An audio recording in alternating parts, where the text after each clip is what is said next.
Annabelle was the focus of a case that famed paranormal investigators Ed and Lorraine Warren took part in during the early 1970s and is highlighted in the book The Demonologist. It has been stated that this is one of the most unusual cases of a possessed object on record. In 1970, a mother purchased an antique Raggedy Ann doll from a hobby store. The doll was a present for her daughter Donna on her birthday. Donna, at the time, was a student in college, preparing to graduate with a nursing degree, and resided in a tiny apartment with her roommate, Angie, a nurse as well. Pleased with the doll, Donna placed it on a bed as a decoration and didn't give it a second thought until a few days later. Within that time, both Donna and Angie noticed that there appeared to be something very strange and creepy about the doll. The doll apparently moved on its own, relatively unnoticeable movements at first, like a change in position, but with the passage of time, the movement became more noticeable. Donna and Angie would come home to find the doll in a completely different room from which they had left it in. Sometimes, the doll would be found cross-legged on the couch with its arms folded. Other times, it was found upright, standing on its feet, leaning against the chair in the dining room. Several times, Donna, placing the doll on the couch before leaving for work, would return home to find the doll back in her room, on the bed, with the door closed. One night, Donna came home to find the doll had moved again. This time, it was on a bed. Donna had come to find that this was typical of the doll, but somehow she knew this time it was different. Something wasn't right. A sense of fear came over her when she inspected the doll and saw what looked like blood drops on the back of its hands and its chest. Seemingly from nowhere, a red liquid had appeared on the doll. Scared and desperate, Donna and Angie decided it was time to seek expert advice. Not knowing where to turn, they contacted a medium and a seance was held. Donna was then introduced to the spirit of Annabelle Higgins. The medium related the story of Annabelle to both Donna and Angie. Annabelle was a young girl that resided on the property before the apartments were built. She was a young girl of only 7 years old when her lifeless body was found in the field upon which the apartment complex now stands. The spirit related to the medium that she felt comfort with Donna and Angie and wanted to stay with them by moving into the doll. Feeling compassion for Annabelle and her story, Donna gave her permission to inhabit the doll and stay. They were soon to find out, however, that Annabelle was not what she seemed. Later that week, Donna saw that the doll, or Annabelle, was ripped and had jagged cuts along her mouth. One night, Donna awoke to some singing like a little girl. She walked into her bathroom to see Angie dead, with the words, "Wanna play?" written in the blood of her friend. The doll was never found. Lou was friends with Donna and Angie and had been with them since the day the doll arrived. He had never been fond of the doll, and on several occasions warned Donna that it was evil, saying that she should get rid of it. However, Donna had developed a personal tie to the doll and decided to keep it, despite Lou's feelings. Her decision was a terrible mistake. One night, Lou awoke with a jolt of terror, a jolt that didn't seem like it was from his usual nightmares. Somehow, something felt different. What would appear to be a common case of sleep paralysis became all too real.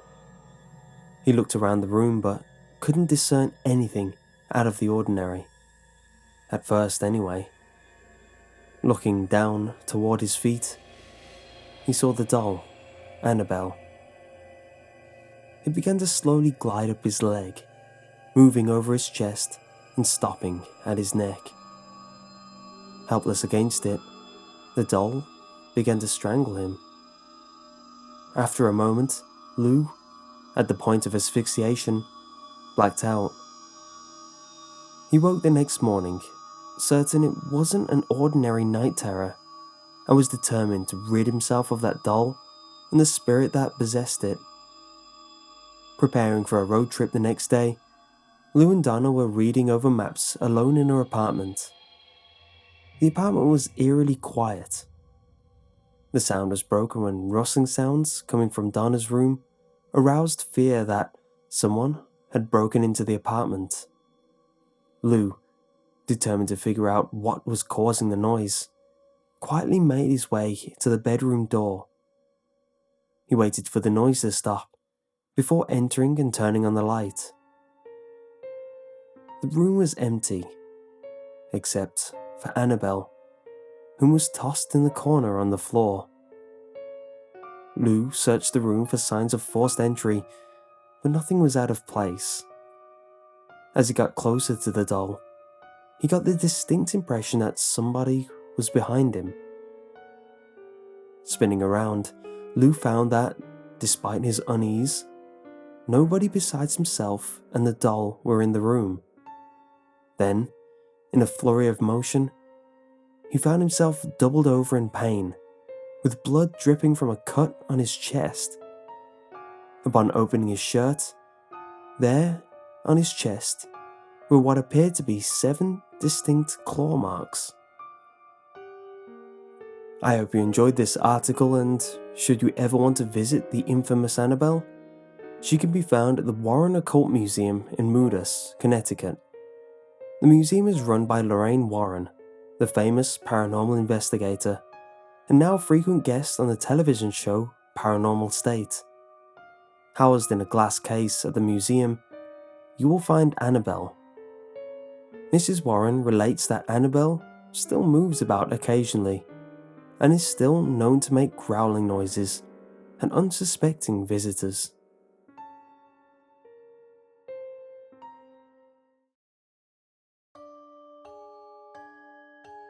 In rural southern Illinois, a toy company began selling realistic baby dolls to expectant mothers. But apparently, after the mother had a child, the toy baby would start crying. Eventually, the rocking motion, advertised to calm it down, wouldn't work, and you couldn't get it to stop without shaking it. Eventually, when it started crying, the parent would have to beat it, and the beatings and thrashings would have to get harder and harder to get it to be quiet. The only thing that seemed to shut the baby doll up permanently was to bash its head against the wall to destroy whatever mechanism triggered the crying. On more than one occasion, though, neighbours called the authorities to report child abuse, and when the police arrived, they found the bloody remains of infants smeared across the walls and on the floor. In most cases, the mother couldn't understand why the police were there. She just got rid of the stupid doll as she rocked a baby-shaped bundle in her arms.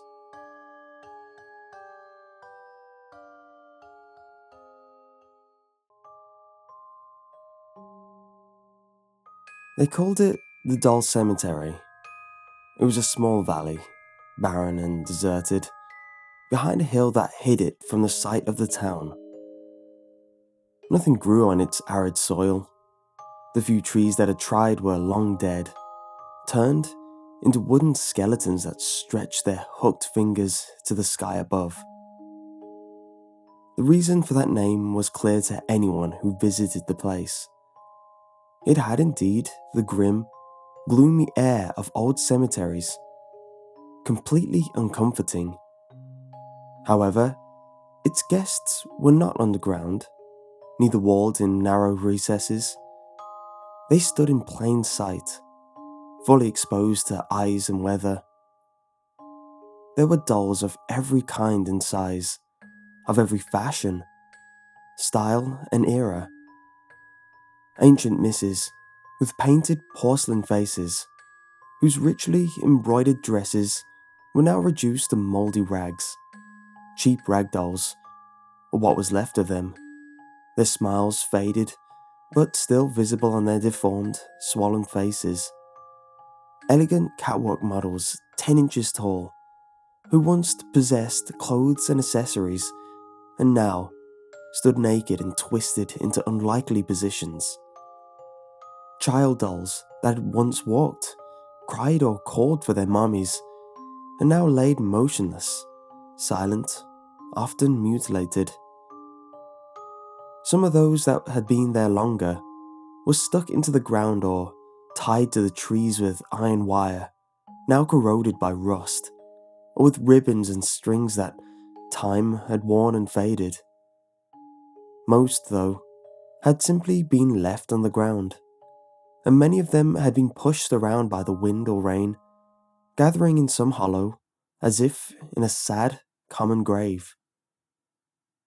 No one knew who had placed the first doll there, or why. Even for the eldest of the town, it was a question without answer. But somehow, it started a sort of tradition. There were still girls who, forced to separate from their favourite doll, past beyond any chance of repair, asked for her to be brought there, among their peers. But it was a task for parents, because no child ever ventured there, not even for a dare. The doll cemetery was a grim and sad place, even in the full light of summer day. But in night, or even worse, one of those dull days threatening rain, when clouds cast a grey light over the whole place, it was impossible to walk through it and not be overwhelmed by a feeling of anguish, as if each of those little, abandoned bodies hosted a soul, silently screaming all of its torment to the ears of the living. Like any respectable graveyard, the doll's cemetery had a caretaker. Or at least, that is what the old homeless man who had found shelter in the badly assembled shack right in the middle of the valley was said to be. They said that, during the day, he walked around the place, whispering incomprehensible words to the dolls, as if to comfort them, and that at night, he went back to his shack and, behind the window, or in the doorframe in the hot summer nights, stood vigilant, as if protecting a sacred place from whatever intruder. The townsfolk believed he was crazy, but harmless, especially because he never left the valley, and whoever wanted to find him always knew where he was. But in truth, nobody ever wanted to find him, at least until the girls disappeared. There were 3 friends, 15 years old, always together since nursery school. Once teens, they spent more time together than their respective families, from the morning meeting to go to school, to the late evening goodbye to go to sleep. Unless they managed to do that together as well, with short and infrequent interruptions for meals. The day when their parents could not find them in their rooms, their first thought was that they had secretly left, maybe by the window, to get together and do some of their mischief. It wouldn't have been the first time. When they weren't back for lunch or dinner, and late at night, none of the houses they could go back to had seen them come, worry started to spread in their families, and soon the whole town. They thought about an accident, something so serious that they weren't even able to call. Groups of volunteers were formed, and they searched for the girls everywhere, in the town and around it. But they didn't go behind the hill. Why should they? It was only when one of them brought back any news that the mother of one of the 3 remembered, shocked, what her daughter had told her a week, maybe 10 days ago, failing to elicit her attention. What she said about the caretaker of the doll's cemetery. That he had abused them. So the girl had said to a mother that didn't care to listen, knowing how frequently her daughter made up unbelievable stories to feed her lust for attention. He had approached them late at night, she had explained. He had tried to make them follow him. He tried to touch them, but they had fled. The parents of the second girl said they had heard nothing of that. They accused the poor woman, dumping on her the blame for what might have happened. They aroused the spirits of their neighbors and declared themselves ready to tear that shack down if that could help to find their daughter. But for the father of the third girl, a widower with a meek face and large body, the report had been no news. His daughter, too, had told him the same thing, but it couldn't have happened. That man never went into the town, everybody knew, and the girl had sworn she had never set foot in the cemetery. Clearly, it must be a misunderstanding. Maybe a prank, he kept repeating. Going there would just be a waste of time. No one listened to him. They accused him of being a craven, of not caring about his daughter's fate. After all, when had he ever cared? Always away for work, with a poor girl left alone to her own devices, and the pressure that had been on the woman shifted on him. She might have been shallow, but he was a man. He ought to have done something, immediately, before the worst happened. His words, his apparent attempts to clear the homeless man, were worth nothing, except maybe to exacerbate the people even more. A compact group of men, armed with a wrath they deemed right and with bad intentions, joined the parents of the girls to go to the dull cemetery in the unshakable belief that the girls would be found there. And they were.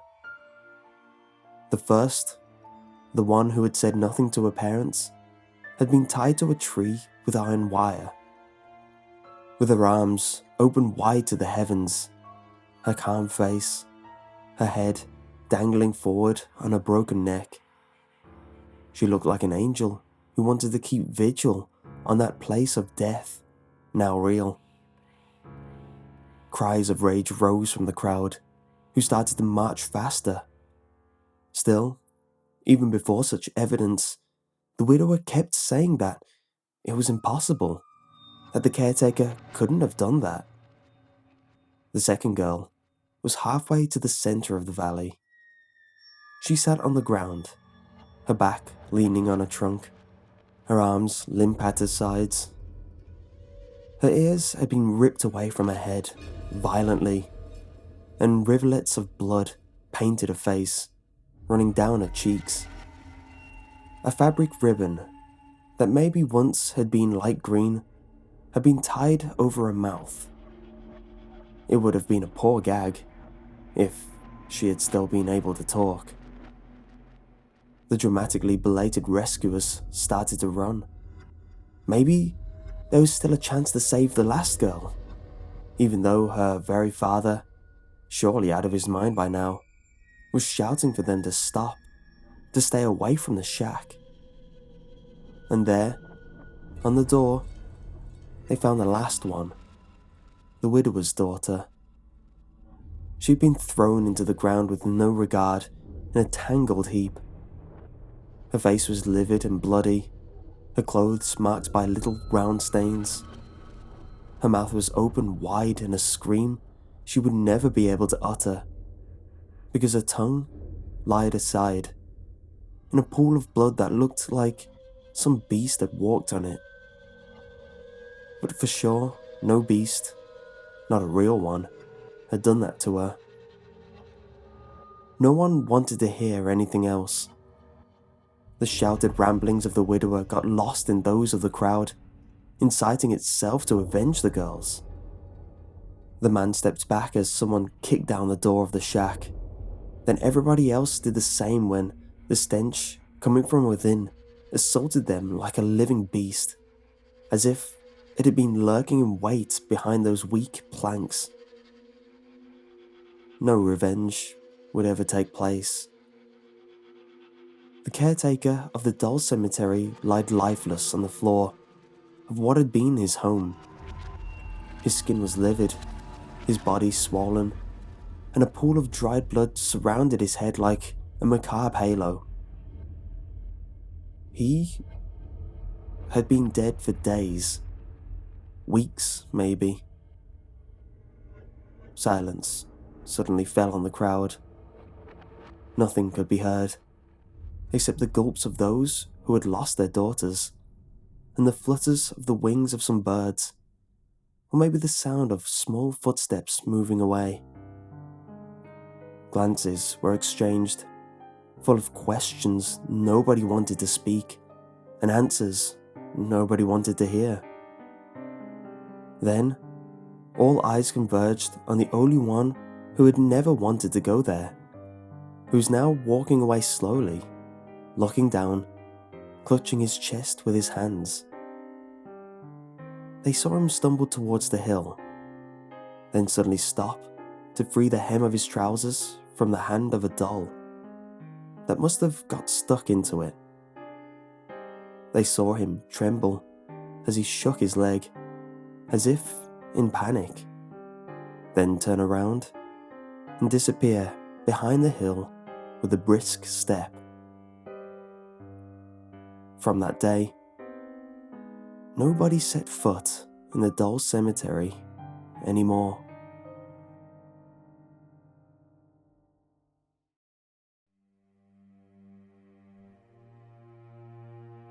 It is the thing that Hollywood films are made of.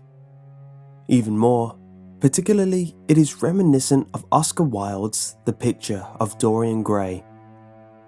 An unnamed family, similar to any other average family, did what all families do as the children start to grow up. They had to decide that the outgrown toys, cluttering the kids' room, should be got rid of or stored away. As usually happens, with many things that were cherished by the children, several of them were stored away in the attic. Amongst them was a doll, an ordinary baby-faced doll. Run the clock forward 11 years. Attics do not have an endless capacity for storage, or perhaps the family had decided to move to a new home. For whatever reason, a sort-out was needed. If your imagination is the director of this story, then now is the time to pick your lighting and camera angle. Because one can only imagine the horror on the face of the person, or the hair sticking up in the back of the neck, when they picked up that doll to find this. The doll had aged, and now had the face of a very old person. The skin was drawn back to an almost zombie-like, or even mummified appearance. What makes it more unnerving to look at are the human qualities of it, particularly those eyes, which appear to be staring straight at you. What had caused this? Had, as the Express suggested, demonic forces set to work? Or was it like Dorian Gray's portrait and had withered and aged? For whatever reason, it had happened. The family were not keeping it and gave it away. Jim Eaton, expert of the paranormal and author of Ghosts Caught on Film 2, said, "This is a picture of what the doll looked like before it was given away. We can only wonder at what condition it is in now." Apparently the family had given it away. The doll was later sold on for a considerable amount of money. As Jim Eaton said, "What it looks like now, we can only guess at. What caused it, we can only speculate on."